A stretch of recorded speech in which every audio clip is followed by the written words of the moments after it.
তোমার আপু কোথায়? আলিয়া হাসি মুখে জবাব দেয়, আপা রুমে। কাজী সাহেব ডাকলে বিয়ে পড়ানোর সময় এসে বসবে। ভাইয়া কি আপুকে বেশি মিস করছেন? সমুদ্র কি বলবে ভেবে পেল না। সে দেখলো তার ফোনে ফ্রেন্ডরা কল দিচ্ছে, নিশ্চয়ই তাকে অভিনন্দন জানানোর জন্য। সে রিসিভ করতে পারছে না। তবে নীলার ফোন ধরল সে।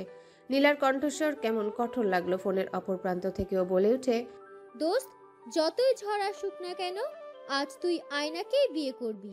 প্রমিস কর আমাকে। বিয়ে করতে এসেছে ওকে। তোর ভাগ্যে আয়নাই আছে, এজন্য ওকে পেতে যাচ্ছিস তুই। তোরা সুখী হ, বাকি সবকিছু ছলনা। কেবল আয়নাই তোর জন্য সত্য। সমুদ্র বুঝে পায় না নীলার এসব কথা বলার অর্থ কি। সে ফোন রেখে কাজী আসার অপেক্ষায় থাকে। ঠিক 7টার দিকে কাজী আসলো। মেয়েকে নিয়ে আসার পালা এখন। এমন সময় সমুদ্রের ফোন বেজে ওঠে। আয়নাকে তখন ড্রয়িং রুমে আনা হচ্ছে। লাল শাড়ি পরে বউ সাজে আয়না উপস্থিত হলো যখন। ওই সময় সমুদ্রের ফোন ভাইব্রেট হচ্ছিল। সে স্ক্রিনে তাকাতেই ভূত দেখার মতো পিলে চমকে ওঠে। স্ক্রিনে ভেসে ওঠা নামটা বহু প্রতীক্ষিত একটা নাম। বহুবার চেয়েছে এই নাম্বার থেকে একটা মাত্র কল আসুক। সে বিড়বিড় করে ইউষা নামটা উচ্চারণ করে। চারিপাশ অন্ধকার দেখলো সে। ও কেন কল দিচ্ছে? আর কি চায় সমুদ্রের কাছে? আরো বেশি করে ওকে ভেতর থেকে ভেঙে দিতে কল করছে, নাকি ও গুরুত্বপূর্ণ কিছু বলবে? ফোন বেজে ওঠার পর একাকী থেমে যায়। এরপর একটা মেসেজ আসলো। মেসেজটা স্ক্রিনে এই নোটিফিকেশনের মাধ্যমে দেখা যায়। Want to talk to you. Receive my call, সমুদ্র।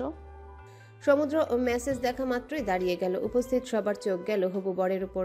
সমুদ্রের হাতে ফোন ছিল। সে এক কদম এগিয়ে এসে আয়নার সামনে দাঁড়িয়ে রইল কিয়ৎক্ষণ। কিছু বলবে মনে হয়। লাল টুকটুকে বউ সেজে আয়না এমনটা ভেবে জিজ্ঞাসু দৃষ্টিপানে তার দিকে থমকে দাঁড়ায়। আজ অনেক এত বেশি সুন্দর লাগছে। সবার দৃষ্টি তখন সমুদ্রের দিকে। সে হাত এগিয়ে দিল। এটা ভদ্রতা সূচক। সব প্রোগ্রামে বরকে এই টাইপ স্টাইলে কনেকে বিয়ের স্টেজে রিসিভ করতে দেখা যায়। আয়না আলতো করে হাত এগিয়ে দিয়ে তার হাতের উপর নিজের হাত রাখলো। সঙ্গে সঙ্গে সমুদ্র হাতটা অনেক শক্ত করে ধরে নেয়। তার পানে তাকিয়ে একটা মিষ্টি হাসি উপহার দেয় আয়না। সঙ্গে সঙ্গে যেন সমুদ্রের বুকের মধ্যে তোলপাড় শুরু হয়ে যায়। সে আস্তে ধীরে এগিয়ে নিয়ে গিয়ে আয়নাকে সোফায় বসিয়ে দিল। ওর আঁচল সোফায় তুলে দিয়ে এগিয়ে গিয়ে নিজের আসনে বসে পড়ে। তখনও ফোনে কল আসছিল।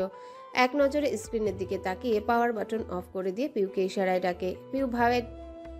পিউ ভাইয়ের ডাকে এগিয়ে আসলে ওর হাতে নিজের ফোনটা দিয়ে বলল, তোর কাছে রাখা ফোন অন করবি না। পিউ ভাবলো হইচইয়ের মধ্যে হয়তো মোবাইল হারিয়ে যাবে, এজন্য ভাইয়া তাকে সাবধানে রাখতে বলেছে। সে বন্ধ করা ফোন হাতে নিয়ে সামনে এসে দাঁড়ালো। সমুদ্রের যেন একটু ঘাম ছুটলো কপাল বেয়ে। বিয়ের সময় সবারই একটু নার্ভাস লাগে, তার উপর যদি অতীতের পিছু টান হাতছানি দিয়ে ডাকে। কাল অবধি মনের মধ্যে অনেক সংকট ছিল তার, কিন্তু আজ মনে হচ্ছে বিয়েটা না করলে সে সারা জীবন কারো কাছে অপরাধী হয়ে বাঁচবে। নিজে প্রতারণার শিকার হয়েছে, সে জানে একটা ধোঁকা কিভাবে সারা জীবনের কান্না হয়। অন্য কাউকে ওই মরণ যন্ত্রণা দেওয়া নিছক পাপ ছাড়া কিছুই না। আয়নার সঙ্গে সে অন্যায় করতে পারবে না। ইউষা যদি আজ বিয়ের আসরে এসেও তাকে প্রপোজ করত, তবু ওর কথাতে গলত না সে। বিভিন্ন চিন্তায় নিমজ্জিত থাকার ক্ষণে শ্রাবণ তার কাঁধে হাত রেখে বলল, নার্ভাস নাকি ব্রো? একটু। কামন ভাইয়া, তুমি ছেলে হয়ে এত নার্ভাস? কামন ভাইয়া, তুমি ছেলে হয়ে এত নার্ভাস কেন হচ্ছ? আর ওইদিকে ভাবিকে দেখো কত ছেলে আছে। ব্রো বাস্তব তোমারই রাত, আর মিয়া তুমি নার্ভাস হচ্ছ? সমুদ্র আয়নার পানে দৃষ্টি নিক্ষেপ করে। মেয়েটা আসলে অন্যদের সঙ্গে হেসে কথা বলছে। কারা যেন ওর স্বর্ণের জুয়েলারিগুলো দেখছে। আয়না উৎসাহ নিয়ে দেখাচ্ছে, হাত নাড়িয়ে চাড়িয়ে হাতে চুড়ি আংটি দেখাচ্ছিল হেসে হেসে। সমুদ্রের ভারী মায়া হলো মেয়েটার দিকে তাকিয়ে। যদি আত্ম অনুশোচনা বলে কিছু থাকে, সেটা সমুদ্রের মধ্যে আগ্নেয়গিরি আকারে উত্তাপ ছড়াচ্ছে। মেয়েটার নাকি মা নেই, বাবার কাছে মানুষ হওয়া ভারী আদরের মেয়ে। অথচ একটু আগে ইউষার কল আসতে দেখে হয়তো মনের মধ্যে কালো কোষাংশ ওর কাছে চলে যাওয়ার জন্য তাড়না দিচ্ছিল, ইউষার সঙ্গে কথা বলার জন্য উত্তেজনা সৃষ্টি করছিল। কিন্তু তার বিবেচক মন স্বইচ্ছায় তা প্রত্যাখ্যান করলো। মন থেকেই সে তা প্রত্যাখ্যান করেছে। মস্তিষ্কের বিবেকের চেয়ে মনন বিবেক ঢের শক্তিশালী। কাউকে ঠকিয়ে সে কোনোদিনও সুখী হবে না, তা আবার এমন কারোর জন্যে আয়নাকে ঠকাবে যার কাছ থেকে সে নিজেই প্রতারিত হয়েছে। এমন লেমশিট কোনোদিনই তার দ্বারা সম্ভব না। তাছাড়া ইউষা তাকে এখন কী বা বলবে? সরি বলবে? আদৌ দুঃখ প্রকাশে কিছু আসে যায়? ওসব ভদ্রতা তো বইয়ের পাতায় জুৎসই। তাকে ফিরে যেতে বলবে? ফিরে যাওয়া কি সম্ভব? তার আর আয়নার সম্পর্ক ততখানি এগিয়ে গিয়েছে যতখানি আগালে আর কোথাও ফেরত যাওয়া যায় না। পারিবারিকভাবে বিয়ে তাদের, মনে মনে চাচ্ছে সবটা যেন সুষ্ঠুভাবে হোক। কাজী সাহেব এসে বসলেন। কাবিননামায় পাতা উল্টাচ্ছিলেন উনি। আর একটু পর বিয়ে পড়ানো শুরু করবেন। ওই নিকাহনামায় তাদের দুইজনের নামে একটা চুক্তিপত্র লেখা আছে, যেখানে সাফ জানান দিচ্ছে আজকে এই নিকাহনামায় স্বাক্ষরের মাধ্যমে সে আয়নার ভরণ পোষণের দায়িত্বে নিয়োজিত থাকবে। এত বড় দায়িত্ব তো সহজ কথা নয়। কারো সস্তা কলে এমন শক্ত দায়িত্ব ঠুনকো হয়ে যাবে না নিশ্চয়। কাজী সাহেব বিয়ের প্রস্তাব পেশ করলেন। বললেন 10 লক্ষ টাকা ধার্য করিয়া। সমুদ্র সবটা শুনল না, বেশ অস্থিরতা কাজ করছে তার মধ্যে। কাজী সাহেব একদম শেষে বললেন, বলো মা কবুল। সমুদ্র চেয়েও এক মুহূর্তে মাথা তুলে তাকাতে পারছে না। নিশ্চয়ই বউয়ের দিকে তাকিয়ে থাকলে সকলে তাকে বেহায়া উপাধি দিবে। বউ? আসলেই বউ? হ্যাঁ, বউই তো। তবে এখনো কবুল বলেনি। তখনই কানে এসে বাজলো আয়নার কান্না ভেজা কণ্ঠস্বর। সে 3 বার কবুল বলে দেয়। তারপর মনে হয় কান্নাও করে। ওকে ঘিরে ইতিমধ্যেই সকলে দাঁড়িয়ে আছে। সমুদ্র মাথা উঁচু করে তাকালো। এবার কাজে এগিয়ে এসে তার প্রয়োজনীয় কথা সেরে তাকে কবুল বলতে বলে। সমুদ্র দুদণ্ড অপেক্ষা না করে বলে দেয় সেই ঐতিহাসিক শব্দটি। কাবিননামায় তার স্বাক্ষর নিল। তিনি মোনাজাত ধরলেন। তারপর শুকনো খেজুর বিতরণ হলো। এত দ্রুত বিবাহের কার্যক্রম সম্পন্ন হলো যে আর অন্য কিছু ভাবার সময় সে পায়নি। সমুদ্রকে আয়নার পাশে নিয়ে যাওয়া হয়। তখন আয়নার মাথায় ঘোমটা দেওয়া। তাকে ঘোমটা তুলে দিতে বলা হয়। সে দুহাত এগিয়ে এনে আস্তে করে নেটের কাজ করা দোপাট্টা সরিয়ে নেয়। ফলে আয়নার সঙ্গে আজ এই প্রথম সরাসরি অধিকার স্বরূপ চোখের সাক্ষাৎকার ঘটে। আয়নাও তার দিকে তাকায়। মেয়েটার চোখ ভেজা ভেজা, চোখের পাপড়ি ভিজে উঠেছে বিধায় ঘন ঘন চোখ পিটপিট করে তাকাচ্ছে। তাদের দুইজনের অনেকগুলো ক্যামেরায় ছবি তুলে নেওয়া হচ্ছিল। অনেকে এই মুহূর্তগুলো স্মৃতিস্বরূপ রেখে দিতে চাচ্ছেন। সমুদ্র আয়নার পাশে বসে সেন্টার টেবিল থেকে টিস্যু পেপার টেনে এনে আয়নার হাতে গুজে দেয়। আয়না টিস্যু হাতে নিয়ে এক পল ওনার দিকে তাকায়। আলিয়া একটা সুন্দর কাজ করা আয়না এনে বলল, দুলা ভাই, আপাকে এভাবে একটু আয়নায় দেখুন। সরাসরি তো আয়নাকে দেখছে, আবার আয়নাকে দেখা লাগবে? আলিয়া বলে, জি, দেখা লাগবে। সে সমুদ্রের দিকে মিরর তাক করে রাখলো। সমুদ্রের চোখের সামনে আয়নার প্রতিবিম্ব ভেসে ওঠে। ওর নাজুক মুখ পানে তাকিয়ে দুপল সময় নিল সমুদ্র। অ্যারেঞ্জ ম্যারেজ তাদের কি বলা উচিত? প্রেম কোনো 5 লাইন মুখ দিয়ে বের হবে না তার। এত প্রেম নাই মনে। সে মিহি কণ্ঠে বলে ওঠে, নব্য প্রস্ফুটিত দায়িত্ব। সমুদ্রের ভারী বাংলা বুঝি বোধগম্য হয় না কারোরই, তবু তারা হাততালি দিল। যদিও আরো রোমান্টিক কিছু শুনতে চাচ্ছিল সবাই। এবার আয়নার পালা। কিন্তু বোকামেটার লজ্জায় নিজেই মাথা নিচু করে ফেলে। ও আর কি জবাব দিবে? সমুদ্রের প্রতিবিম্ব কি ও দেখেছে? আয়না মিনমিন আওয়াজে কাচুমাচু করে অনেক আস্তে জবাব দিল, আমার স্বামী। সমুদ্রের যেন উত্তর শোনার পর বুকে খুব প্রশান্তি এসে আছড়ে ঢেউ তুলে। অস্থিরতা নিপাত যায়। সে ঘাড় ঘুরে নিজের সদ্য বিবাহ করা বইয়ের দিকে তাকালো মুগ্ধ চোখে। আয়না ফের লজ্জায় কাত হয়ে মাথা নিচু করলো। উনি ওভাবে কেন তাকিয়ে আছে? লজ্জায় তার মাথা কাটা যাচ্ছে। সে আস্তে করে বলে, প্লিজ অন্যদিকে তাকান। সমুদ্র আস্তে করে বলে, শুনিনি, কি বললে? তোমার দিকে তাকিয়ে থাকতে বলছো? ঠিক আছে, থাকলাম এভাবেই, সমস্যা নেই। ওনার এমন স্বভাবটা দেখলেই আয়নার গা জ্বালা দিয়ে ওঠে। সবসময় যা ইনপুট দেওয়া হয়, উনি এমন এক মেশিন, ইনপুটকে উল্টো করে আউটপুট বের করবে। ফালতু। আয়নার বড় ফুপু ছেলে রাসেল ভাই ক্যামেরা এনেছেন। উনি বলে উঠল, তোমাদের কিছু কাপল পিকচার তুলবো, দেখি একটু কাছে এসে বসো।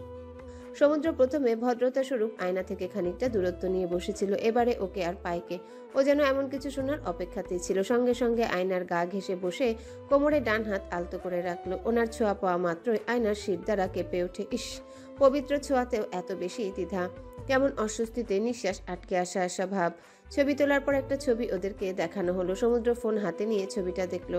সে ভেবেছিল তাকে বর বেশে একদম ভালো দেখাবে, কিন্তু এই সাদা সোনালী মিশেলের শেরওয়ানিতে তাকে দারুণ মানিয়েছে। আবার মা যখন জোর করে পাগড়ি পরিয়ে দিল, তখন জীবনে প্রথম সমুদ্র নিজেকে 2 বার মিররে দেখেছে। নিজেকে বর বেশে দেখে সে নিজেই পরিতৃপ্ত। ছবিগুলো দারুণ তুলেছে। কাজেই ওকে উদ্দেশ্য করে বলে, আমাকে ছবিগুলো দিয়ে দিও আয়না। আয়না ঠ্যাস মেরে বলল। মেল করে? সমুদ্র তার দিকে সামান্য অবাক হয়ে তাকিয়ে বলে, পিডিএফ আকারে দিও, কেমন? আয়না মুখ ঘুরিয়ে নেয়। কি শখ! বিয়ের ছবি নিবে, তাও নাকি পিডিএফ করে সেন্ড করতে হবে। সে বিড়বিড় করে বলে, মামা বাড়ির আবদার নাকি? সমুদ্র কাছে থাকে ওর বিড়বিড় করে বলা কথাটা শুনে ফেলে শুধালো, শ্বশুরবাড়ির আবদার? আয়না বিস্ফোরিত চোখে তার দিকে তাকায়। সমুদ্র তার বিখ্যাত ভ্রু নাচার ভঙ্গিমায় হাসলো। খাওয়ার জন্য তাদের ডাক পড়লো। ওদের জন্য সব স্পেশাল আয়োজন। একটা মাত্র বড় থালিতে দুজনকে খেতে দেওয়া হয়েছে। সমুদ্র সামান্য ইতিউতি করতে লাগে। অন্য কারোর সাথে সে আবার শেয়ার করে খেতে পারে না। তবে আজ সে চুপচাপ থাকলো। তার বাড়ির আত্মীয় স্বজনরা খেয়ে নিয়েছে। মাকে দেখা যাচ্ছে সবার সাথে গল্প করছেন। মা যে অনেক খুশি সেটা তার অভিব্যক্তিতেই প্রকাশ পাচ্ছে। আর তার বাবা ইশরাক রহমান আয়নার দাদার সঙ্গে বসে কথা বলছে। শাইলা চৌধুরীও উপস্থিত আছেন। ঘরোয়া আয়োজন হওয়ায় আত্মীয়রা নিজেদের মতো গল্প করছেন। আয়নার ফুপু খাওয়ার সময় দাঁড়িয়ে থাকলো, যদিও তারা দুজনাই কেউই ঠিকঠাক খেতে পারছেন না। ফুপু বললেন, জামাই বাবা, আয়ু কিন্তু আমাদের খুব আদরের বাচ্চা, ছোট মানুষ কিন্তু ওকে তুমি যত্নে রাখবে। এমন সময় আয়নার দাদি সেকালে চিন্তার সরল মনের বৃদ্ধা বলে ওঠে, কে ছোট মানুষ? জামাইবাবুর সঙ্গে আয়ুর 2টা বছর আগে বিয়ে দিলে আজ আয়ুর কোলে একটা দুধের বয়সী খোকা থাকতো। আয়না এমনিতেই লজ্জা পাচ্ছিল। দাদির এমন বেফাস কথায় তার মুখ চোখ লজ্জা একদম টমেটো বনে যায়। ইস, দাদি কেন এসব কথা বললেন? এখন কিভাবে সে ওই বজ্জাত লোকটার দিকে তাকাবে? সমুদ্র যেন সামান্য চঞ্চল দৃষ্টি ফেলে নানান দিকে। আয়নার ফুপি বলে ওঠে, আম্মা কি যে বলো না। দাদি এবারে সমুদ্রের সামনে এসে দাঁড়িয়ে মাথায় হাত বুলিয়ে দিয়ে বলে, জামাই বাবা, বলো তো আমাদের আয়ুর এবার তাড়াতাড়ি কোল পূর্ণ করা উচিত না? সমুদ্র ভ্যাবাচাকা খেয়ে ওঠে, বুঝ পায় না কেমন জবাব দিবে, তাই থেমে থেমে বলে, জি, তা তো অবশ্যই। দাদি হাসি মুখে বলল, তাড়াতাড়ি আমাদের আয়ুর কোলে তাহলে একটা পুত আনো বাবা। এবারে দাদি কথায় ছেলে হওয়া সত্ত্বেও নিজেরই লজ্জা লাগলো তার। এসব কি যে বলে, মুরব্বী বৃদ্ধরা স্পার্ম ও 1.5 মাস সময় নেয়, অথচ বৃদ্ধা দাদি 1.5 মিনিটও সময় দিচ্ছেন না।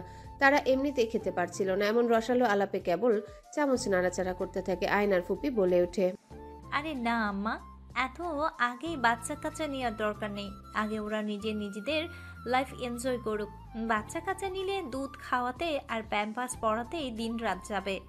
আয়নার আর এক মুহূর্ত এসব শুনতে ইচ্ছা করছে না। লজ্জায় শরমে গা গরম হয়ে আসছে, মনে হচ্ছে এখনই মাটি ফাঁকা হয়ে যাক, সে মাটির নিচে গিয়ে কিছুদিন পালিয়ে থাকবে। সমুদ্র তাদের কথায় সামান্য হাসলো, এরপর আয়নাকে আস্তে করে বলে, এত যে লজ্জা লাল হচ্ছ, পরে সালাদে টমেটো চাইলে ওনারা ভুল করে তোমার গালটা খেতে দিয়ে দিবে তো তখন কি করবো আমি? হ্যাঁ, কেমন বদমাস লোক, ইচ্ছে করে জ্বালানো হচ্ছে। উফ, এত অসহ্যকর কেন উনি?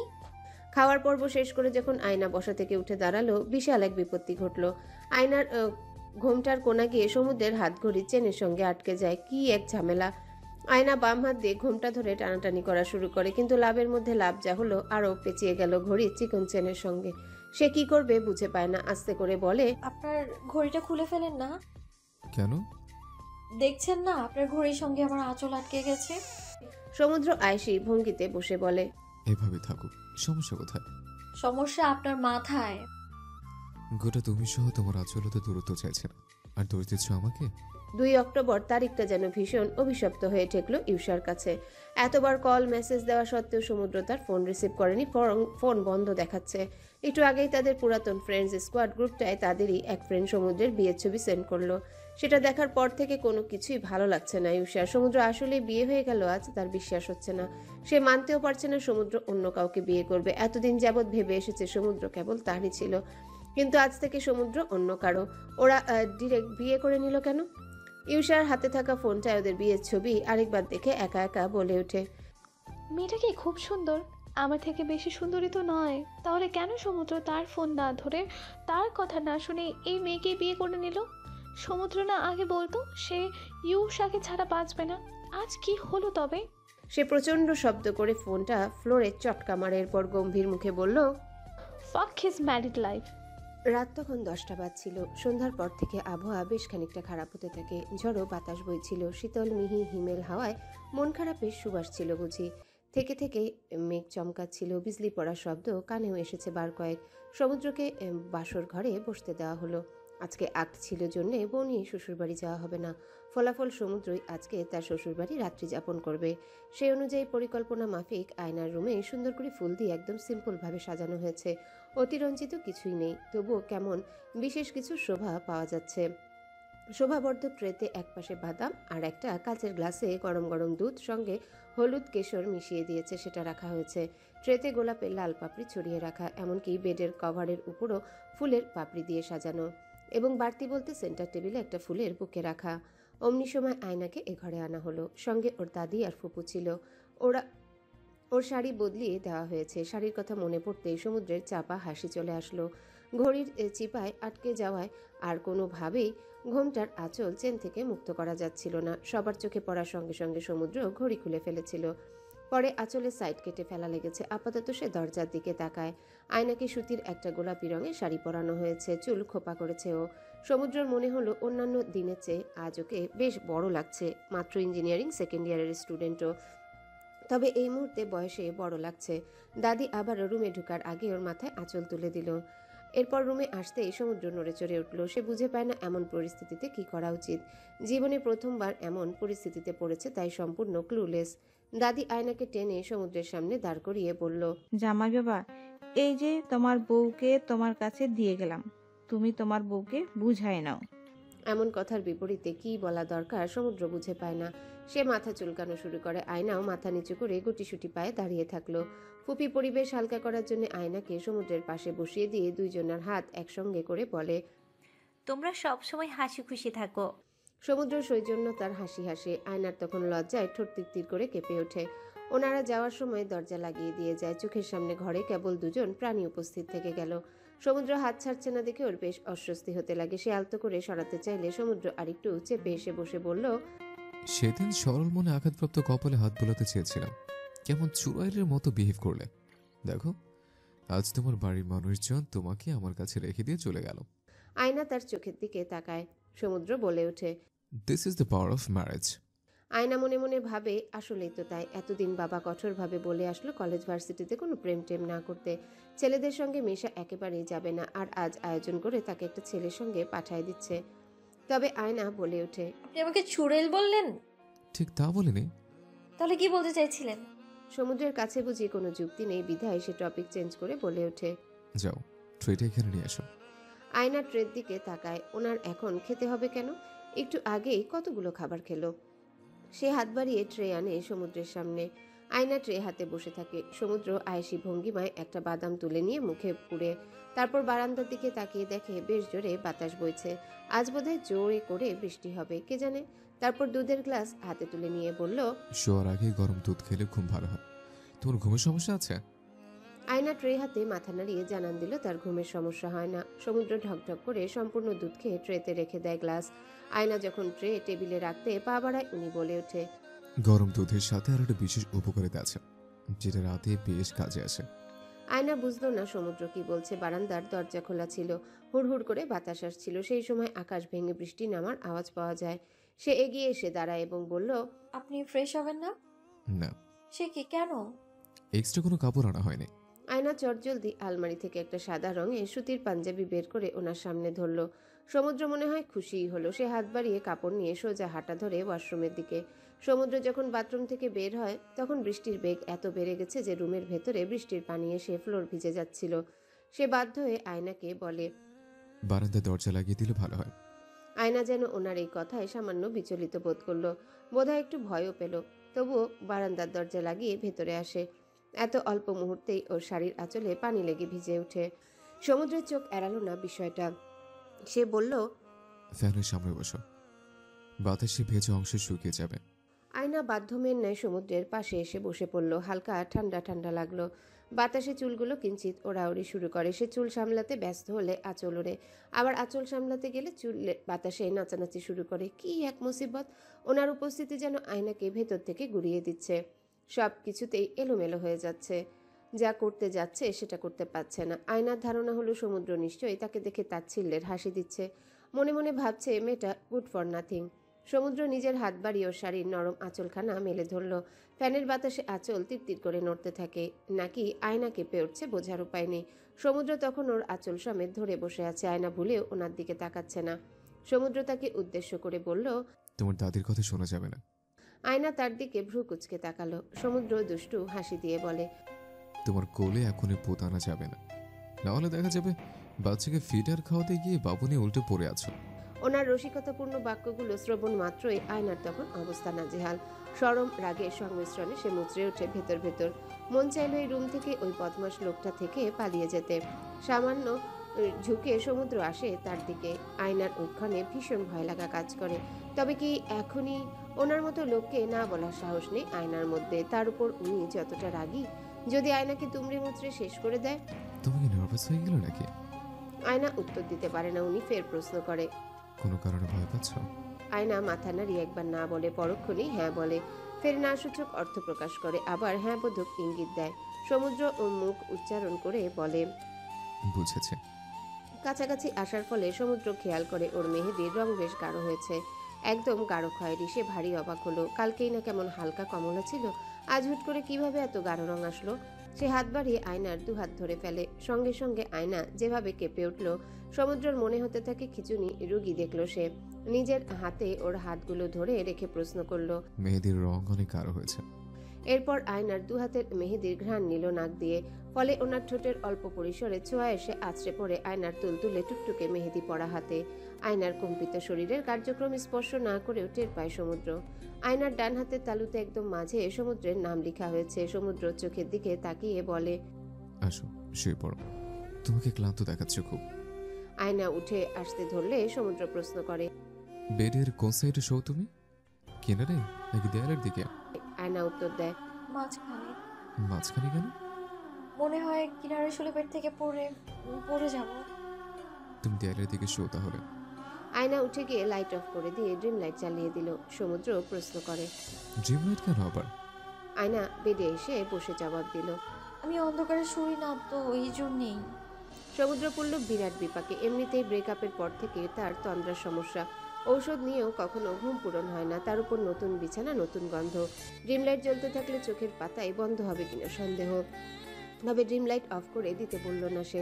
মেয়েটা এমনিতেই তাকে বাঘ সিংহ ভেবে ভীষণ ভয়ে আছে, চাপে আছে, আবার রুম অন্ধকার করতে বললে ভয়ে কেঁদে ফেলতেই পারে। আয়নার জন্য এটা অস্বাভাবিক কিছু হবে না। আয়না তাকে টপকে বেডের ওদিকে বসে পড়ে। সমুদ্র তার দিকে একবার তাকিয়ে অন্যদিকে ঘুরে শুয়ে পড়ে। এরপর আয়নার দিকে ঘুরে বলে ওঠে, রিল্যাক্স, আমি চাই না কালকে সকালে তোমার জ্বর আসুক, সো কুল ডাউন, আরাম করে ঘুম দাও। আয়না মুহূর্তেই সেই অপমান করা দিনটার কথা স্মরণ হলো। এই মানুষটা এত লজ্জাজনক কথা কিভাবে বিনা দ্বিধায় বলে ফেলে, মুখে কোনো লাগাম নেই, কিচ্ছুটি আটকায় না মুখে। আয়না সঙ্গে সঙ্গে ঘুরে ওদিকে মুখ করে শুয়ে পড়ে। ওনার দিকে ভুলেও আর তাকাবে না, ইচ্ছা করে তাকে অপদস্থ করে সব সময়। সমুদ্র সামান্য হাসলো, এরপর চোখ খোলা রেখে শুয়ে থাকে। রাত কয়টা বাজে খেয়াল নেই, তবে আয়নার ভারী নিঃশ্বাসের শব্দ কানে আসে। একটু পর সে উঠে বসে। আয়না তখন ঘুমের ঘোরে এদিকে ঘুরে আসে। সমুদ্র উঠে বারান্দায় গিয়ে দাঁড়ালো। বৃষ্টি থেমে গেছে, কিন্তু বারান্দার মেঝেতে বৃষ্টির পানি পড়ে আছে। সে পা মারিয়ে বারান্দায় গিয়ে দাঁড়ালো। সঙ্গে সিগারেট নেই জন্য আফসোস হলো। সিগারেট খেতে পারলে একটু আরাম পাওয়া যেত। অনুভূতি কিছুটা বৃষ্টির মতো, বৃষ্টি থেমে গেলেও যেমনটা করে বৃষ্টির ফোঁটা রয়ে যায়, তেমনি অনুভূতি মেরে ফেললেও অবশিষ্ট কিছু স্মৃতি আজীবন রয়ে যায়। এমনই এক বৃষ্টিমুখর রাতে সে আর ইউষা নিউ ক্যালেস সিটিতে ঘুরতে গিয়েছিল। থোরাক্স কার্ড শেষ হওয়ার পর ঘুরতে বেরিয়েছে দুইজনে। তখন কেবল রিলেশনের একদম প্রথম মাখো মাখো প্রেম। সি বিচ ঘুরে ফিরে আসার পথে হঠাৎ বৃষ্টি পড়া আরম্ভ করলো। ইউষার শখ জাগলো ও বৃষ্টিতে ভিজবে। সমুদ্র আবার ইউষার সব ধরনের শখ খুব শখ নিয়ে পূরণ করত।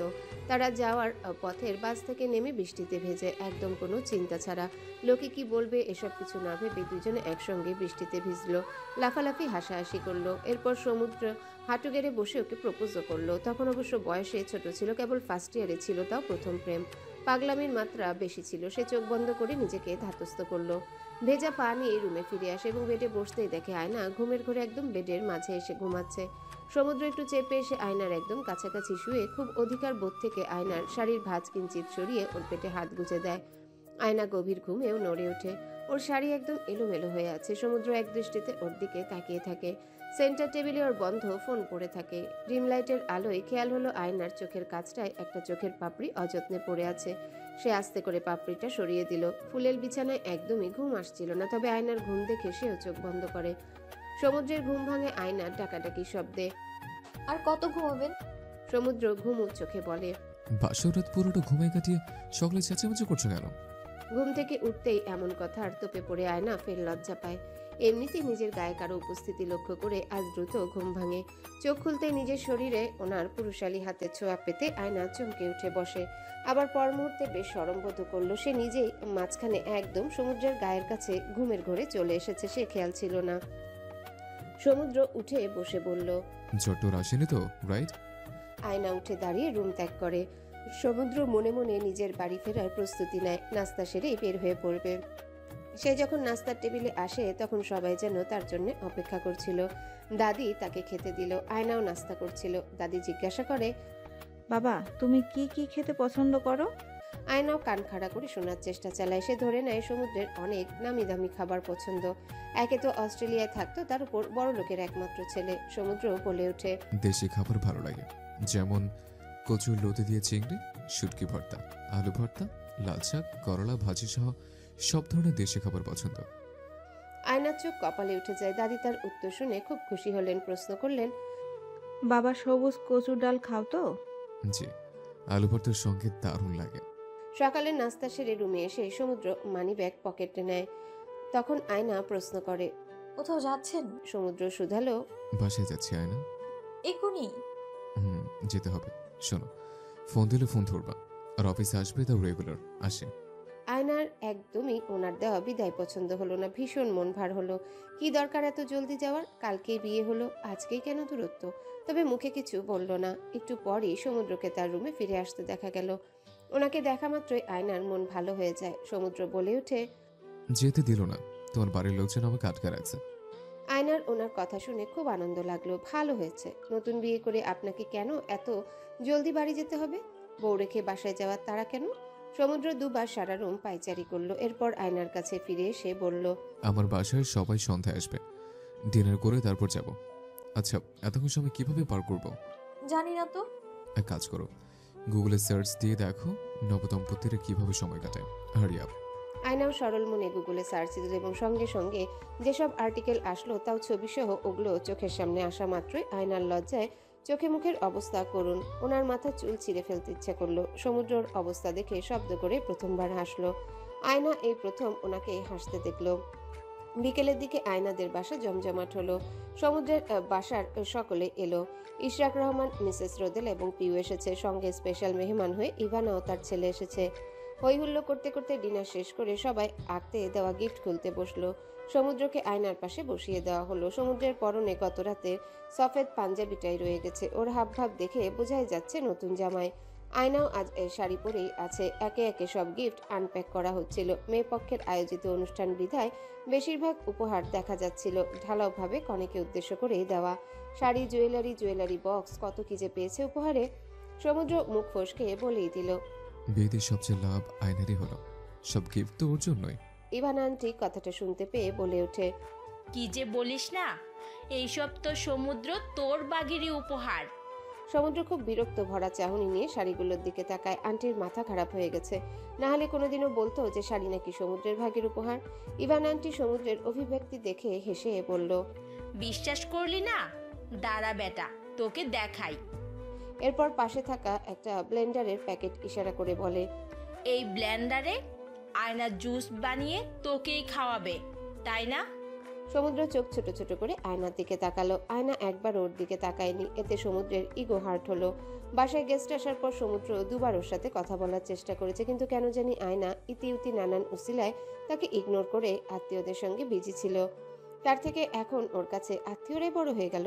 এদিকে ইভানা আন্টি থেমে নেই। তিনি আরেকটা চায়ের কাপে সেপ দেখিয়ে বলে, চা বানিয়ে তোকেই তো খাওয়াবে এই কাপগুলো দিয়ে।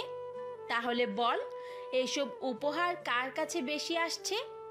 ওই বেড কভারে তুই ঘুমাবি, তারপর এই যে এত শাড়ি, জুয়েলারি, এসব তোর বউই তো পরবে। হেয়ার ড্রায়ার দিয়ে তোর বউই তো চুল শুকাবে। সব প্রফিট তো তোর বাগেই গেল।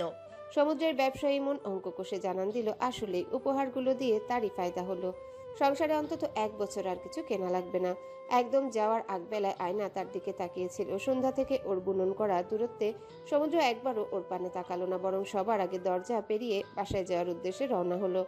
আয়নার দাদা ভাই বলে ওঠে, ডাক্তার সাহেব ভালো থেকো, আগামীকাল আসবে না? আয়নার দাদার প্রশ্নে সমুদ্র নিজেই সকলের সামনে বেশ হতবিহ্বল হলো। মানে কালকে আবার কেন সে বাসায় আসবে? এক রাতে এসে আয়নার এত বড় দিওয়ানা হয়ে যায়নি যে প্রতিদিন এসে এসে ওর বদনখানি দেখে যাওয়াই লাগবে। তার ষষ্ঠ ইন্দ্রিয় টের পায় আয়না তার দিকে জবাবের অপেক্ষায় অপেক্ষারত। সে জবাবে বলে, কাল থেকে অফিস আমার। আর একটা শব্দ বেশি বলে না। ভাবখানা এমন যেন বাড়িতে একটা শব্দ বললে শখানেক ইউরো জরিমানা দিতে হয়। ইশরাক রহমান সকলের কাছ থেকে বিদায় জানালেন। তবে ওই সময় আয়নার ভারী মন খারাপ হয়। সমুদ্র কি পারত না একবার ওর কাছ থেকে বিদায় নিতে, সুন্দর করে কিছু মিষ্টি মিষ্টি কথা বলতে? ওনার এত কিসের ভাব, অহংকার অনেক? আয়না মন খারাপকে পুঁজি করে নিজের ঘরে ঢুকে পড়ে। পরদিন সকাল থেকে সমুদ্র অফিস যাওয়া শুরু করলো।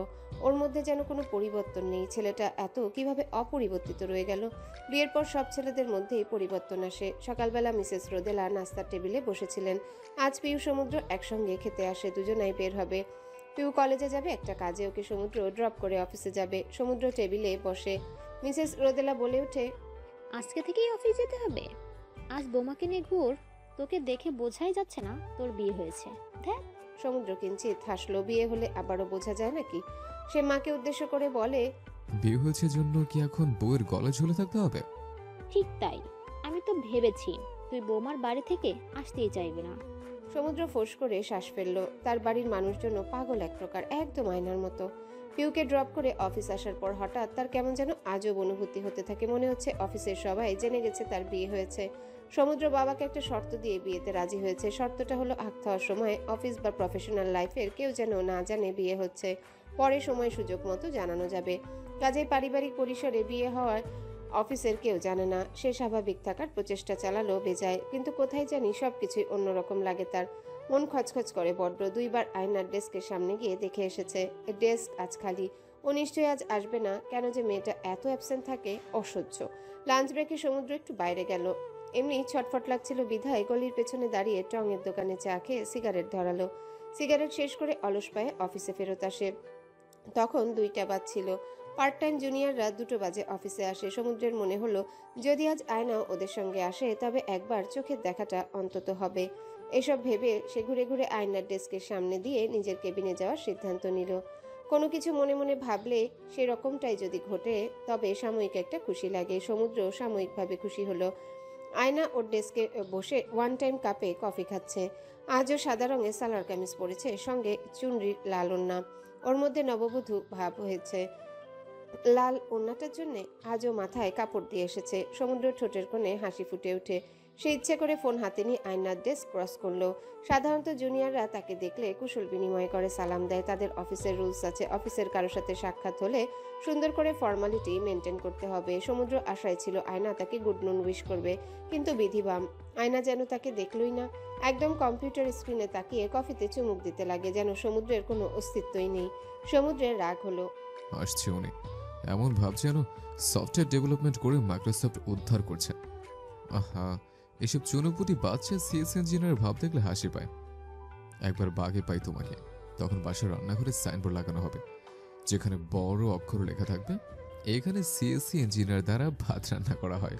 সমুদ্র কেবিনে গিয়ে বসে পড়ে। প্রতি সপ্তাহের যে কোনো ডেটে জুনিয়র ইন্টার্নদের নিয়ে তার কেবিনে একটা গোল মিটিং বসে, ডিসকাশন হয়। পরবর্তী সপ্তাহের কাজের প্ল্যান করা হয়। এরপর কফি কুকিজ খাওয়ানো হয়। সমুদ্র আজকে সবাইকে তার কেবিনে ডাকলো 3টার দিকে। তখন 2:30 বাজছিল। সে ঘড়ির দিকে চেয়ে থেকে বলল, মিসেস আয়না, স্বামীকে ইগনোর করলেন, কিন্তু বসকে কিভাবে ইগনোর করবেন? জলদি আসুন, I am waiting for you.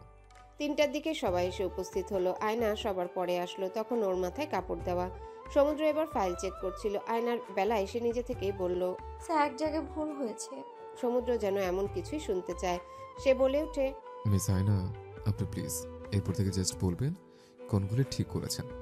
আমি বুঝে নেব বাকিগুলোতে ভুল আছে, সংশোধন প্রয়োজন। সজল ভাই সহ টুম্পা আপু হাসলো। এরপর সজল ভাই বলল, আয়না তো জুনিয়র, আস্তে আস্তে অভ্যাস হয়ে যাবে।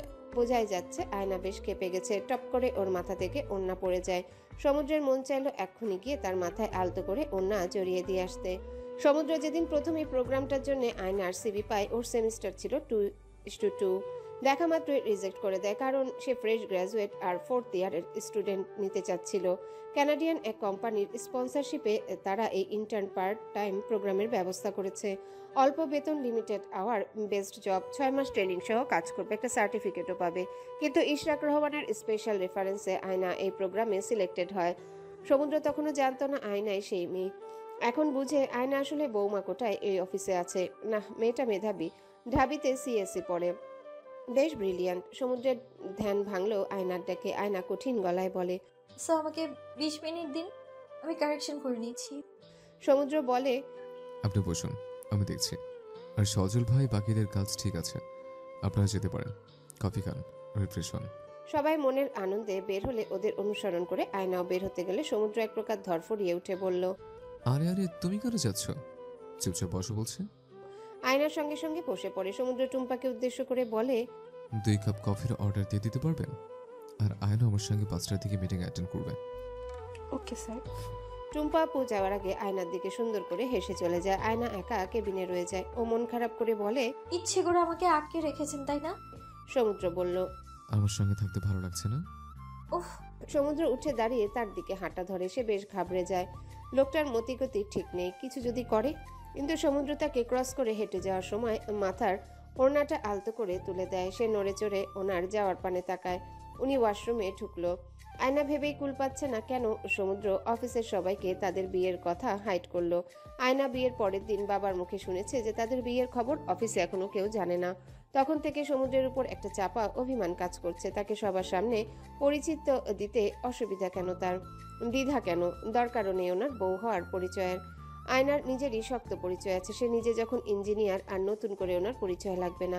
ওই ডাক্তার কি পারবে তার মতো ইঞ্জিনিয়ার হতে? সমুদ্র কেন জানি কফি খেলো না। আয়নাও সেজন্য আর কফি মুখে নিল না। তারা দুইজন মিটিংয়ে যাওয়ার উদ্দেশ্যে বের হলো। আজ ড্রাইভার সঙ্গে আছে, পেছনের সিটে বসে আছে দুজন। সমুদ্র হেলান দিয়ে চোখ বন্ধ করে থাকে। আয়নার তা দেখে ভারী মায়া হলো। সে শুধালো, আপনার মাথা ব্যথা করছে? সমুদ্র চোখ বন্ধ রেখেই জবাব দেয়, না, রাতে ঘুম হয়নি। কেন? বউ ছিল না সেই জন্য। বিয়ের পর বউ না থাকলে ছেলেদের রাতে ঘুম হয় না। আয়নার কি যে মেজাজ খারাপ হলো। বেটা বিয়ে করে বাসায় যাওয়ার জন্য অস্থির হচ্ছিলি, তার উপর 2 রাতই হলো কেবল। এতেই উনি বউ বিবাহ বিশেষজ্ঞ হয়ে গেল। সে আরো বাজিয়ে দেখতে চাইলো, বলে ওঠে, তাহলে বউ থাকলে ভালো ঘুম হয়? সমুদ্র এবার চোখ খুলে হেলান দেওয়া থেকে উঠে পিঠ সোজা করে বসতে বসতে বলল, ধুর, কিছু বলেন না মিস আয়না। বউ সঙ্গে থাকলে তো আরো ঘুমই হয় না, রাত জাগা লাগে। বাক্য দুটো শোনা মাত্র আয়নার টসটসে গাল দুটোয় রক্তিম আভা ফুটে উঠল। সে অন্যদিকে মুখ ঘুরিয়ে নিয়ে মনে মনে ভাবে, এরা কোনো দিনই শুধরাবে বলে মনে হয় না। 2 দিন ইতিমধ্যে অতিক্রম হয়ে গেল। সমুদ্র সেদিন লাঞ্চ ব্রেকের পর গুরুত্বপূর্ণ মিটিংয়ে বিজি ছিল। তখন 3:15 বাজে। আজকে আয়নার অফিসে আসার কথা ছিল না। এই 2 দিনের মধ্যে তাদের ফোনেও কোনো কথাবার্তা হয়নি। কোথায় যেন একটা পুরো দেয়াল হানা দিচ্ছে তাদের সম্পর্কে। মিটিংয়ের মাঝে আয়নার নাম্বার থেকে কল আসে। সমুদ্র মনে মনে ভীষণ শান্তি পায়। মেলিগো স্যাটিসফাই হয় তার। সে ফোনটা ধরলো না, আর কল আসলোও না। আরো আধা ঘন্টা মিটিং চলমান রইল। এরপর আলিয়ার নাম্বার থেকে কল আসে। সে ভ্রু কুঁচকে তাকায়। আলিয়ার তো কল দেওয়ার কথা না। আয়নার কিছু হলো না তো? সে দিক বেদিক ভুলে কল ধরলো, ব্যস্ত মিটিং এর মাঝে। আলিয়া ওপাশ থেকে ভরাক্রান্ত গলায় বলল, ভাইয়া, একটা বিরাট বিপদ হয়ে গেছে। আপা নাক ফোরালো, এরপরে নাক ফুল পড়তে গিয়ে রক্ত বের হয়েছে অনেক, নাক ফুলেও গেছে। আপার ভীষণ ব্যথা হচ্ছে। ব্যথায় আপা কান্না করে বাসা উল্টে ফেলেছে। আপনি এসে একটু আপার ব্যথা কমিয়ে দিন। সমুদ্র আলিয়ার কথায় কি বুঝলো কে জানে। সেই প্রান্ত থেকে বলে, নাকে ফুল পড়ছে কেন? তোমার আপা নাকি ফুল পড়লো নাকি? গোলাপ ফুল কেন পড়বে? নাক ফুল ভাইয়া, নাক ফুল। কানে ফুটো করলে যেমন কানের দুল পড়ে, তেমনি নাক ফোরালে নাকের ফুল পড়ে। সমুদ্র এবার বুঝলো। সে বলে ওঠে, নাক ফুলে গেছে? পেন খুব হচ্ছে? আচ্ছা, আমি আসছি, একটু ওয়েট করো। সমুদ্রের একদম খেয়াল ছিল না সে মিটিং রুমে বসে আছে। আয়না ব্যথা পেয়েছে শুনে অতি উত্তেজনায় জোরে কথা বলছিল। আস্তে কথা বলার কথা মনে ছিল না। তাদের মধ্যে রুমে উপস্থিত থাকা একজন মহিলা বলে ওঠে, নাক ফুরাইতে গিয়ে ব্যথা হয় অনেক। তা কে নাক ফুরালো মিস্টার সাদবিন? কার জন্য এত ব্যাকুলতা? প্রেমিকা সে? সমুদ্র ভেবে পায় না কি জবাব দিবে ওনাকে। অফিসে তো বিবাহের বিষয়টা গোপন রেখেছে। পরক্ষণে বিজ্ঞানের একটা অদ্ভুত মজার থিওরি খেয়াল আসে। তা হলো সকল খাড়ি খারক, কিন্তু সকল খারক খার নয়। বিজ্ঞানের সঙ্গে সে রিলেট করলো। সকল বউই প্রেমিকা, কিন্তু সকল প্রেমিকা বউ নয়। তাহলে যুক্তি অনুযায়ী আয়না তো তার এক ধরনের প্রেমিকাই, বউ প্রেমিকা। সে প্রফুল্ল চিত্তে উত্তর দিল, ইয়েস। সমুদ্র যখন আয়নাদের বাসায় বেল বাজাচ্ছিল তখন সঙ্গে সঙ্গে আলিয়া গেট খুলে দিল। আলিয়ার চেহারায় দুঃখী দুঃখী ভাব। সমুদ্র ভেতরে প্রবেশ করে প্রথম যে কথাটা বলল তা হলো, তোমার আপা কোথায়? আপা রুমে শুয়ে কান্না করছিল ব্যথার জন্য, ভয়ে। এক প্রকার লুকিয়ে আপনাকে কল দিলাম। লুকিয়ে কেন? আপা মানা করেছে, বলল আপনার আশা লাগবে না। ব্যস্ত মানুষ আপনি। সমুদ্র বিরক্তিতে বর্ণ উচ্চারণ করে। একে 2 দিন ধরে ফোনে কথা হয় না, হোয়াটসঅ্যাপে একবার মেসেজে রিপ্লাই দিয়েছে, এরপর উধাও তিনি। এখন ম্যাডাম বাকি সবকিছু তাকে না জানিয়ে আগ বাড়িয়ে একা একা সব করে নিতে চাচ্ছে। সে আয়নার রুমের দিকে পা বাড়ালো। একবার ভাবলো নক করে ঢুকবে, ভদ্রতা সূচক, কিন্তু পরে ভাবলো মোটেও না, যে অবস্থায় থাকুক তার কাছে ম্যাটার করে না। সমুদ্র বিনা নক করে দরজা খুলে ঢুকে পড়ে। আয়না তখন বিছানায় শুয়ে কাতরাচ্ছিল, চোখ ভেজা। সমুদ্রকে দেখা মাত্রই পিলে চমকে ওঠে। নিশ্চয়ই তাকে এই অবেলায় আশা করেনি। আয়না উঠে বসলো। সমুদ্র বলে উঠে, হুট করে বেরো নোটিশে নাক ফুরোতে গেল কেন? আয়না মুখ ঘুরিয়ে নিয়ে বলল, দাদি বলল। বাক্যটা শেষ না করে চুপ বনে যায়। সমুদ্র তাগিদ দিয়ে বলে, বাক্য অসম্পূর্ণ রাখলে কেন? কি বলেছেন উনি? আয়না মুখ ফুলিয়ে বলে ওঠে, নাক ফুল পড়লে স্বামীর মঙ্গল হয়। তাই ভাবলে আমার একটু কল্যাণ হোক। এই বাড়তি মঙ্গলটুকু করে খুব উপকার করলে। আয়না ফের মুখ ঘুরিয়ে নিতে চাইলে সমুদ্র তার থুতনি ধরে মুখ তার দিকে সোজাসুজি এনে থমকালো। বেশ মনোযোগ দিয়ে আয়নার নাকের ফুল দেখলো, চকচক করছে, কিন্তু পাশ দিয়ে রক্ত জমাট বেঁধে গেছে। ওর চোখে জল দেখে রাগ উঠলো। আগ বাড়িয়ে নিজেকে ব্যথা দেওয়ার দরকার কি ছিল? সে নাকের যে পাশটায় নাকফুল পড়া সেদিকে বেশ জোরে মুখ গোল করে ফু দিল, তারপর একটু সরে এসে বেডে বসে পড়ল। নাকের কাজ নিঃশ্বাস নেওয়া। তুমি আকবার এতে নাকফুল পড়তে গেলে ঝামেলা বাড়লো তো?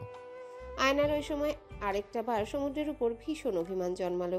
সে এত কষ্ট করে ওনার জন্য নাক ফোরানোর ব্যথা সহ্য করলো, আর উনি এসেই বলছে ঝামেলা বাড়ালো।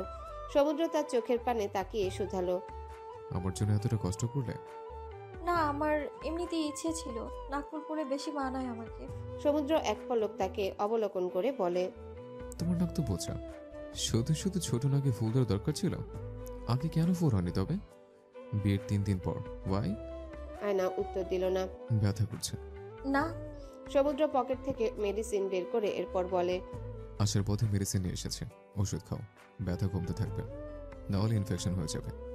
লাগবে না, নো থ্যাঙ্কস। লাগবে কিনা সেটা আমি পরে বুঝবো। সমুদ্রের কণ্ঠে কেমন কঠোরতার আভাস মেলে। আয়না ধপ করে শুয়ে পড়ে বেডে। তখনই আয়নার দাদি আর হালিমা বুয়া আসলো। হালিমা বুয়া বলে ওঠে, জামাইবাবু, আপামনি কিন্তু সকাল থেকে কিচ্ছু মুখে দেয়নি, না খাওয়া একদম। সে কি খায়নি কেন? সেটা তো আমি কইতে পারি না।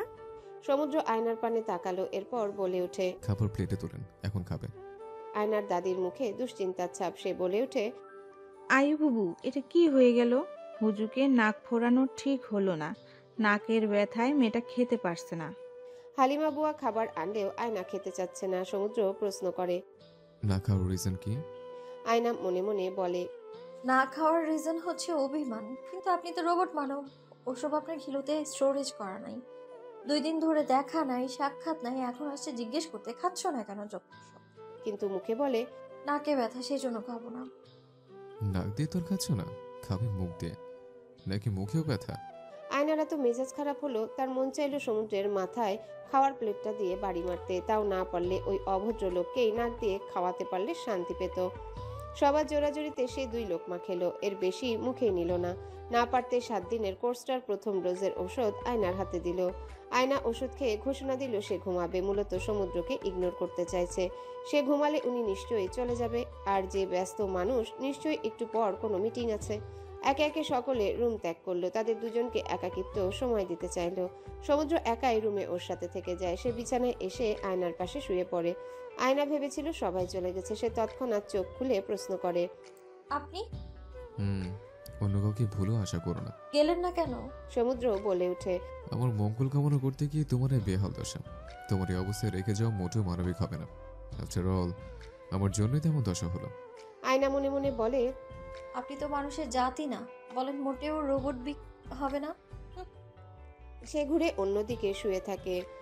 সমুদ্র আয়নার এহেন কাণ্ডের কোনো উৎস খুঁজে পায় না। দীর্ঘ 6 বছর ইউসার সঙ্গে ইনভলভ ছিল সে। মেয়ে সঙ্গীর আচরণ পরিচিত তার। আগে কখনো এমন আজব আচরণ দেখেনি। আয়নাকে বুঝতে তার মাথার জট পেকে যাচ্ছে। মেয়ের আচার আচরণে বিশাল ঘাপলা আছে, সমীকরণ মিলানো যায় না। সমুদ্র ফোন হাতে নিয়ে টুম্পা আপুকে কল দিয়ে আয়নার সামনে কথা বলতে থাকে। সে বলল, আপু, আজ অফিসের যাবতীয় কাজ আপনি দেখেন, কাল থেকে আমি আবার শুরু করব। না পারলে রেখে দেন, পোস্টপন্ড করে রাখেন। আয়না ওপাশ থেকে সবটাই শুনল। ওনার আবার কি হলো? এত দরদ উতলাচ্ছে কেন? তবে সে প্রতিক্রিয়া দেখায় না, খামোশ থাকে। সমুদ্র উঠে বারান্দায় যায়। তারপর একটু পর এসে বলল, আধা ঘন্টার বেশি হলো, ব্যথা কমেছে? আয়না চোখ খোলা। সে শুয়ে আছে কিন্তু জবাব দিল না। এতে সমুদ্রের কি যে রাগ উঠল, নিজেকে সে দমাতে পারল না। সোজা গিয়ে আয়নার ডান বাহু চেপে ধরে ওকে এক প্রকার হ্যাচকা টান দিয়ে উঠে বসালো। তারপর বলল, সমস্যা কি তোমার? এমন করছো কেন? কেমন করছি? সমুদ্রের এতে যেন রাগ চক্রবৃদ্ধি হারে বাড়ল। সে আরো শক্ত করে ওর বাহু চেপে ধরে বলে, মজা নিচ্ছ তো আমার সঙ্গে? সমস্যা কি তোমার? এত আজব ব্যবহার কেন করো? হোয়াটস রং উইথ ইউ? আয়না তখন সমুদ্রের কথা শোনাচ্ছে। অন্য হাত দিয়ে বাঁধন খোলায় বেশি গুরুত্ব দিল। কোনো মেয়ের থেকে ইগনোর কিংবা কিঞ্চিত অপমান কেন যেন সমুদ্রের আগে থেকে একদম পছন্দ না। কিন্তু আয়না একের পর এক আঘাত হানছে। সে তখনও ব্যস্ত সমুদ্রের হাত তার বাহু থেকে সরাতে। প্রশ্নের উত্তর দেওয়া নিয়ে কোনো মাথা ব্যথা নেই তার। তবে সে সফল হলো না। না ঠিক যেমন করে কোনো পিপিলিকা কাঠের শক্ত খণ্ড সরাবার বৃথা চেষ্টা করে, সমুদ্র গমগমে গলায় বলে, আমি ধরেছি জন্য আমি ছটফটানি? অন্য কারো স্পর্শ পেলে শান্ত থাকতে? সমুদ্রের করা প্রশ্ন যেন তীরের মতো ছুটে এসে খণ্ড দ্বিখণ্ড করে আয়নার কোমল মনে। বড্ড দৈত্যকার আকৃতির রাগ এসে পাখা ঝাপটায়। সমুদ্র তার কোমরে অন্য হাত রেখে শক্ত করে পেঁচিয়ে ধরে বলে, ইগনোর করো কোন চাষে। আয়না যেন তখন ফ্রিজড হয়ে যায়। ওনার এত কাছে আসায় সে ধাতস্থ হতে সময় দেয়। সব এলোমেলো লাগলো, মাথা ঝিম ধরে আসে। আয়নাকে চুপ থাকতে দেখে সমুদ্র বলে, আমি কিন্তু চলে যাব। সঙ্গে সঙ্গে আয়না নড়ে চড়ে উঠল। এরপর বলে, না। কেন? কথা বলবে না, আবার যেতে দিবে না? মেয়ে মানুষ সামলানো বড় মুশকিল দিয়েছে। এত মুড সুইং কেন? আয়না সরে আসতে চাইলে সে আরো নিবিড়ভাবে তাকে খুব কাছাকাছি আবদ্ধ করে বলে, কাছে ভিড়তে দাও না, দূরেও না। যাবো কোন দিকে?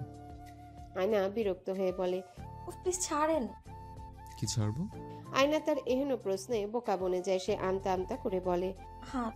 জাস্ট হাত ধরাতে এত রিয়েক্ট করছো? আরো কিছু ধরলে যে কি শুরু করে দিবে? প্লিজ চুপ। আয়না তার কানে অন্য হাতটা চেপে ধরে যেন সমুদ্রের বলা অভদ্র কথা শোনা না লাগে। সমুদ্র তাকে ছেড়ে দিয়ে বলে, আচ্ছা আর জ্বালাবো না। সেদিন আকাশ মেঘলা ছিল বটে, অবশ্য অক্টোবরের বৃষ্টি বেশ উপভোগ্য সমুদ্রের কাছে। তখনও 8টাও বাজেনি। এর মধ্যে আয়নার জ্বর এসে গেল। সমুদ্র বুঝলো না ব্যথা কি বেশি ছিল যে জ্বর চলে আসবে। ওর কপালে হাত রাখতে মৃদু কেঁপে ওঠে আয়না। এরপর চোখ মেলে ওর দিকে তাকিয়ে বলে, কেমন ডক্টর আপনি? জ্বর ঠিক করে দেন জলদি, 2 মিনিটের মধ্যে। সমুদ্র তার কাছে বসে কপালে হাত বুলিয়ে দিয়ে বলে, তুমি অনেক লাকি। মানুষ ফ্যামিলি ডক্টর পায়, আর তুমি পেয়েছো পার্সোনাল ডক্টর। আয়নার চোখ বন্ধ ছিল। সে চোখ খুলে সমুদ্রের দিকে তাকায়। দুজনের দৃষ্টি একে অপরের দিকে। সমুদ্র বলে, কি খাবি তুমি? আয়না খানিক ভেবে বলল, কিটক্যাট। সমুদ্রের কপালের ভাঁজ প্রগাঢ় হয়। এরপর থেমে থেমে শুধায়, জ্বরের মধ্যে চকলেট চাই? আয়না বাধ্য বালিকার মতো মাথা দুলিয়ে বলল, জ্বর হলে 2টা চক খেতে হয়, তাহলে জ্বর পালায়। সে দুটো চক কি? চকলেট আর চক। ডাক্তার হওয়া সত্ত্বেও এত জরুরি তথ্য সমুদ্রের জানা ছিল না। সে বলে ওঠে, ইঞ্জিনিয়ার যখন বলেছে ঠিকই বলেছে। আমার কিটক্যাট দেন এবার। আপাতত দ্বিতীয় চটাই দেই। আয়না বুঝি তখন জ্বরের ঘোরে ভুলভাল বকছিল। সমুদ্রের কথায় বোধ হলো। সে মাথা ঘুরিয়ে না ইঙ্গিত করে বলে, চকলেট আগে। সমুদ্র উঠে দাঁড়িয়ে রুমের বাইরে গেল। রাত 8টায় শ্বশুরবাড়ি থেকে বের হবে বউয়ের জন্য চকলেট কিনতে। জীবনে এত থ্রিলিং কর্ম করেনি এর আগে। বাসা থেকে বের হওয়ার আগেই ফাহাদ সাহেবের সঙ্গে দেখা। তিনি জিজ্ঞাসা করলেন, সমুদ্র কোথায় যাও? আজ এখানেই থাকবে কিন্তু তুমি। রাতে আয়োজন করা হচ্ছে, এছাড়া আয়নার শরীর ভালো না। সমুদ্র নিজে থেকেই আজ থাকতে চাচ্ছিল। ফাহাদ সাহেব বলায় তার জন্য সুবিধাই হলো। সে বলে, গাড়িতে একটা জরুরি ফাইল রেখে এসছে, ওটা আনতে যাচ্ছে। ফাইল নেওয়ার বাহানায় সে পকেটে করে 2টো বড় কিটক্যাট নিয়ে ফিরে আসে। আসার পথে ফাহাদ সাহেবের সঙ্গে পুনরায় দেখা। উনি আরেকবার জিজ্ঞাসা করলো, তোমার ফাইল কোথায় বাবা? সমুদ্র কি জবাবে বলবে? আদৌ কোনো ফাইল নেওয়ার কথাই না। সে তবুও বলে, প্রয়োজনীয়টা সঙ্গে আনেনি আঙ্কেল। ফাহাদ সাহেব ভ্রু কুঁচকে বলে, আঙ্কেল? সমুদ্র খানিকটা দমে যায়। শ্বশুরকে বাবা ডাকতে বেশ আনকমফোর্টেবল ফিল করছে সে। তিনি বলেন, বাবা বলে ডাকবে, আস্তে আস্তে অভ্যাস হয়ে যাবে। হালিমা বুয়া স্যুপ এনে সমুদ্রকে দিল। সমুদ্রই স্যুপ বানাতে বলেছিল আয়নার জন্যে। সে স্যুপ হাতে রুমে ঢুকে। তখনও আয়নার জ্বর ছিল। সমুদ্র এক প্রকার জোর করে স্যুপ মুখে তুলে দেয়। আয়না মাথা নাড়িয়ে বলে, খাবো না আমি। কেন? আমি রোবটের হাতে কিচ্ছু খাই না। রোবট কই পেলে? আপনি? সমুদ্র বহু কষ্টে রাগ সংবরণ করলো। পিউ তাকে বলেছিল রাগটা দমিয়ে রাখতে, স্পেশালি ভাবির সামনে। ওর ধারণা ভাইয়ার রাগ দেখলে ভাবি ভুলেও শ্বশুর বাড়িতে পা মারাবে না। অসুস্থ ভেবে সে অনেক শান্ত গলায় বলে, স্যুপটা না খেলে চকলেটগুলো ফেলে দেবো কিন্তু। আপনার কি মনে হয় আমি চকলেটে লোভ করি? তাহলে কি দ্বিতীয় চটার লোভ আছে? সে ভ্রু নাচিয়ে প্রশ্ন করে। আয়না দ্রুত স্যুপ খেয়ে নিয়ে বলে, প্লিজ অসভ্য কথা বলবেন না। আহা, বানে ছুড়ে নিজে সেটা মুখে বলে আমি অসভ্য? আয়না বিছানায় শুয়ে পড়ে। জ্বর মনে হয় আরো বাড়ছে তার। সমুদ্র কিটক্যাটগুলো তার সামনে রেখে দিল। আয়না জ্বর গায়ে নিয়ে উঠে বসে চকলেট খুলল। সে আয়েসি ভঙ্গিমায় চকলেট খেতে থাকে। এরপর আয়না চকলেট তার সামনে এগিয়ে দিয়ে খাওয়ার অফার দিল। সমুদ্র শেষ কবে চকলেট খেয়েছে মনেই পড়ে না। চকলেট বলে যে খাওয়ার কোনো জিনিস আছে মাঝে মাঝে মনেই থাকে না। কিন্তু আয়না অফার করায় সে না করলো না। ওর হাত থেকে চকলেট খাওয়ার বড় শখ জাগলো। ওর হাত থেকে চকলেট মুখে অল্প পুড়ে নেয় সে। তারপর আজ সমুদ্র তার স্বভাবত খোলস ভেঙে হঠাৎ নিয়ম ভঙ্গ করলো। সে খুব মোলায়েম ছোঁয়ায় আয়নার বাম গালটায় নিজের ঠোঁট ছোঁয়ালো। আয়না চোখ মুখ খিচে বন্ধ করে। সমুদ্রের ঠোঁটে বেশ উত্তাপের আভাস মেলে। তার ঠোঁট যেন গরম হয়ে ওঠে। সে মিহি গলায় বলে, দেখো এবারে জ্বর দ্রুত সেরে যাবে। আয়না মাথা নাড়িয়ে না বোধক অর্থ প্রকাশ করলো। সমুদ্র প্রশ্ন করে, না। আয়নার তখন অনেক জ্বর, 101 ডিগ্রি পার হবে হয়তো। সে সমুদ্রের গলা জড়িয়ে ধরে বলে, এমন হালকাতে হবে না। আমার সব ফ্রেন্ডদের বয়ফ্রেন্ড লিপে করে, আর আপনি হাজবেন্ড হয়ে হালকা চুমু দিলেন, এতে কিচ্ছু হবে না। সমুদ্র সবটা শুনলো না। সে চোখ বড় বড় করে তাকায়। মেয়েটাকে যতটা ইনোসেন্ট বাচ্চা ভেবেছে মোটেও তা না, ভীষণ পাকনা। সে অবশ্য জ্বরে অনেকের মাথা আওলায়। আয়না তো স্বভাবতই তার ছিঁড়া। জ্বর মাথায় বোধহয় মাথার স্ক্রু ঢিলা হয়ে গেছে। সমুদ্র বিজ্ঞ গলায় বলে, চোমর আবার ওজন আছে যে হালকা ভারী হবে? এতেই যেন সমুদ্র বিপদে সাগরে পড়ে গেল। আয়না জ্বর গায়ে নিয়ে বায়না ধরল সে ভারী চুমু খাবে, যে চুমু 150 কেজি ভারী। সেই কিস্তার চায়। এমন পাগলের পাল্লায় পড়তে হবে জানলে ভুলেও ওই বাক্য মুখে আনত না সে। কিন্তু আয়না এত পরিমাণ নাছোড়বান্দার দুষ্টু, সমুদ্রের কোনো কথাই শুনে না। রাতের ঔষধও নিবে না, বরং বাবাকে গিয়ে নাকি তার ব্যাপারে কমপ্লেন করবে। এমন বক্তব্য দিয়ে বেড থেকে আয়না উঠে বসতে চাইলে দ্রুত সে আয়নাকে জড়িয়ে ধরে শুয়ে পড়ে। আয়নাকে একদম নিজের বুকের সঙ্গে জড়িয়ে ধরে। চিন্তা করতে লাগলো কিভাবে এই পাগলকে শান্ত রাখবে। পরে বুদ্ধি আটলো। ওর নিজেকে কেমন শেয়ালের মতো ধুরন্ধর চালাক মনে হলো। ইঞ্জিনিয়ারকে ইঞ্জিনিয়ারিং ভাষায় সোজা করতে হবে, এছাড়া উপায় কোথায়? সে বলে ওঠে, শোনো হয় না, চুমা আসলে ওজনের মতো, বুঝলাম। নিউটন এককে হিসেব নিকেশ করা হয়, আর ওজন তো পরিবর্তনশীল। আমি তোমাকে যে কিসটা দিলাম ওটা পৃথিবীতে হালকা হলেও মঙ্গলে অভিকর্ষ ত্বরণের জন্য মান অনেক বেড়ে যাচ্ছে। সো আলটিমেটলি তোমাকে আমি ভারী চুমুই দিয়েছি। আয়না তখন ওর বুকের সঙ্গে লেপ্টে শুয়েছিল। ঘুম ঘুম সুরে বলে, সত্যি? ইয়েস। তারপর সমুদ্রের কি যেন হলো। সে আবার খুব শক্ত করে প্রগাঢ়ভাবে আয়নার গালে ঠোঁট ছোঁয়ায়। আদৌ 150 কেজি ভারী চুমু কি না সে জানে না, তবে নিজেও এমনকি সে চায়, অন্তত ওয়ান ইন লাইফ টাইম। তারপর সমুদ্রের কি যেন হলো। সে আবারও খুব শক্ত করে প্রগাঢ়ভাবে আয়নার গালে ঠোঁট ছোঁয়ায়। আদৌ 150 কেজি ভারী চুমু কি সে জানে না, তবে নিজেও এমনকি সে চায়, অন্তত ওয়ান ইন লাইফ টাইম। আয়না ওই সময় বড্ড ঝামেলা করছিল। নড়াচড়া, অস্থিরতা সব মিলে একাকার। ওকে চুপটি করে শুইয়ে রাখা মনে হচ্ছিল দুনিয়ার সবচেয়ে কঠিনতম কর্ম। নিশ্চয়ই জ্বরে কষ্ট হচ্ছে। সমুদ্র কপালে হাত দিল ওর।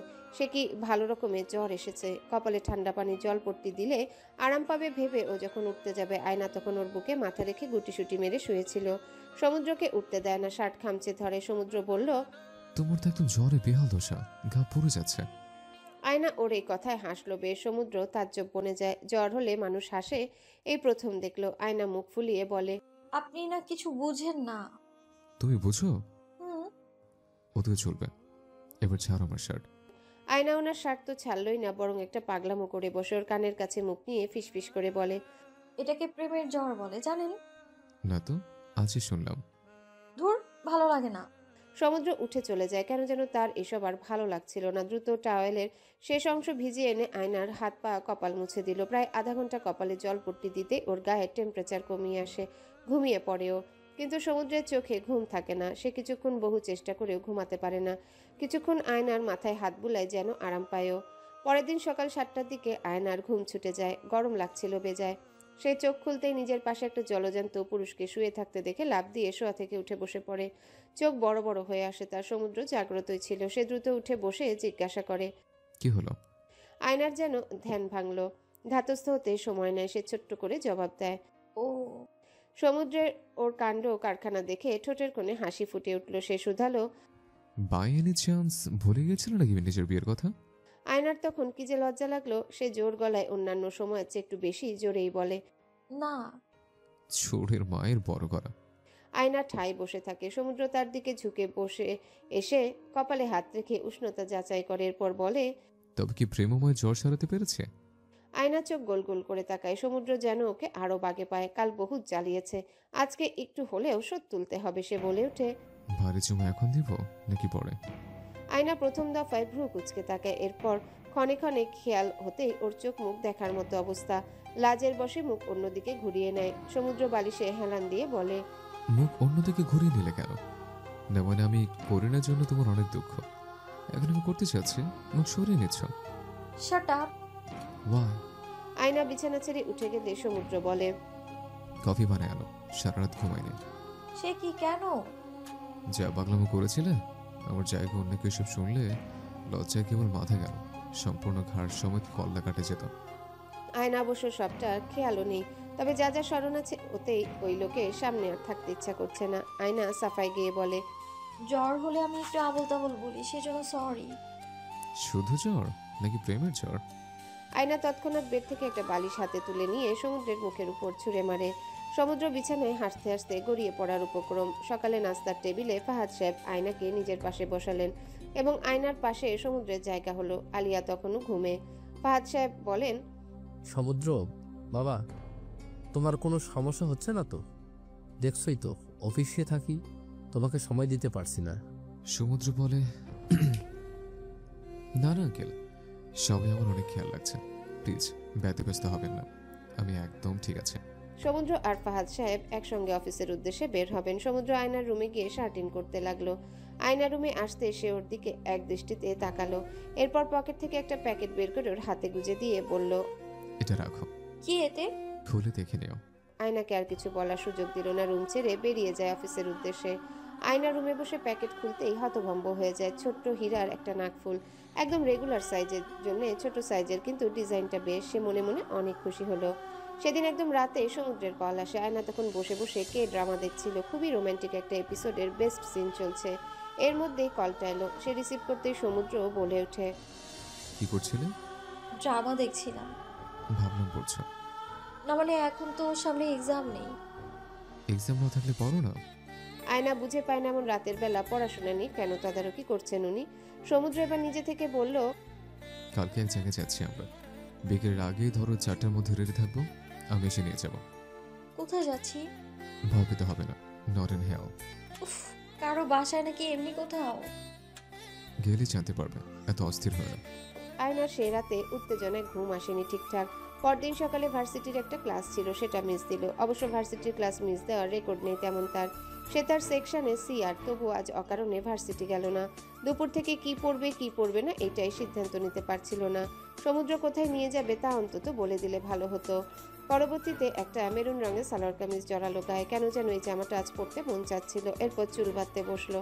আগে কোনোদিনও সে সাজ সরঞ্জামে এত সময় দেয়নি। ইদানিং কি যে হচ্ছে তার সঙ্গে সুন্দর করে সাজতে মন চায়। 3:30টার মধ্যে সাজা শেষ করে হালিমা খালার সাহায্যে সমুদ্রের দেওয়া নাকফুল পরে, ব্যথাও পায় বেশ। তারপর দাদি সরিষার তেলের সঙ্গে রসুন কালো জিরা গরম করে তার নাকে মালিশ করে কয়েক মিনিট। ঠিক 4টা বাজে সমুদ্রের কল আসে। ফোন ধরতেই বলে, নিচে আসো জলদি। দেরি তো, তাই না? মানে তোমরা মেয়ে মানুষ সাজতে বসলে তো আবার ঘড়ির কাঁটা মানো না। আয়না বলে ওঠে, আসছি। সে স্যান্ডেল পায়ে দিয়ে দাদা দাদির কাছ থেকে বিদায় নিয়ে বেরিয়ে পড়ে। গাড়ির গ্লাসে টোকা মারতে সমুদ্র বেরিয়ে এসে দরজা খুলে দেয়। আয়না সিটে বসলো। সমুদ্র দুপল থমকালো। ওকে আজ একটু বেশি অন্যরকম সুন্দর লাগছে কি? কোনো কারণে অতিরিক্ত রূপবতী নাকি চোখের ভ্রম? আয়না খোলা গ্লাসের দিকে ঝুঁকে এসে বলে, কি হলো? সমুদ্রের ধ্যান ভঙ্গ হয়। সে ড্রাইভিং সিটে বসে গাড়ি চালাতে শুরু করে। মাথায় ঘুরপাক খেতে থাকে আয়নাকে কেন আজ অন্যান্য দিনের চেয়ে বেশি সুন্দর লাগছে। আয়না বলে, কোথায় যাচ্ছি আমরা? নারায়ণগঞ্জ। কি এত দূর? দূরে কোথায়, ড্রাইভিং ডিস্টেন্স 1.5 ঘন্টা মাত্র। আয়নাকে বড় বিচলিত দেখালো। নিশ্চয়ই গন্ডির রেঞ্জ তার বাড়ির আশেপাশে, রেঞ্জের বাইরে যাওয়ার পারমিশন পায়নি কখনো। সে বলে ওঠে, তোমার 2 অভিভাবকই জানে যে তুমি নারায়ণগঞ্জ যাচ্ছ, তাহলে অসুবিধা কি? দুইজন অভিভাবক কে কে? আমি আর তোমার আব্বু। আপনি অভিভাবক? আলবাত। আয়নার যেন দুশ্চিন্তা তো বোঝায়নি।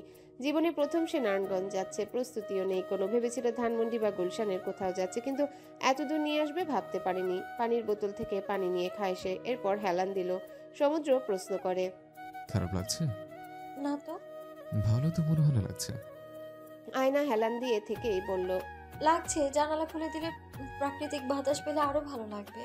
সমুদ্র এসি অফ করে দিয়ে জানালা খুলে দিল। ওয়েদার খুব সুন্দর। আজ বিকেলের দিকে রোদ কমে গেছে। হাই স্পিডে গাড়ি চলছে, হু হু করে বাতাস ঢুকছে, কেমন আরাম লাগতে থাকে।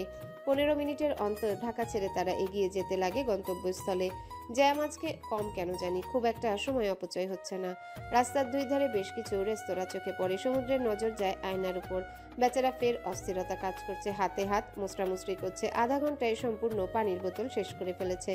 মুখ ফুটে বললেই পারে ওয়াশরুমে যাবে। সমুদ্র আনমনে হাসে। সমুদ্র বলে, কোথাও গাড়ি থামিয়ে ফ্রেশ হয়ে চা খাই। আয়না যেন এহেন প্রস্তাবে খুশি হয়ে যায়, চোখে মুখে খুশির ঝিলিক খেলে যায়। সে বলে ওঠে, এই সামনের দোকানটা থামান। সমুদ্র কিঞ্চিত হাসলো।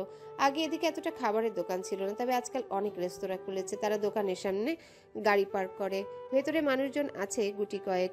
আয়নাকে নিয়ে টেবিলে বসতেই মেনু কার্ড দিয়ে গেল, কিন্তু আয়নার চোখ গেল দোকানের পাশ ঘেঁষে বড় কালো কড়াইয়ে তেলে ভাজা বেগুনি পেঁয়াজুর দিকে। তার মোটেও নুডলস শর্মা খাওয়ার ইচ্ছা নেই।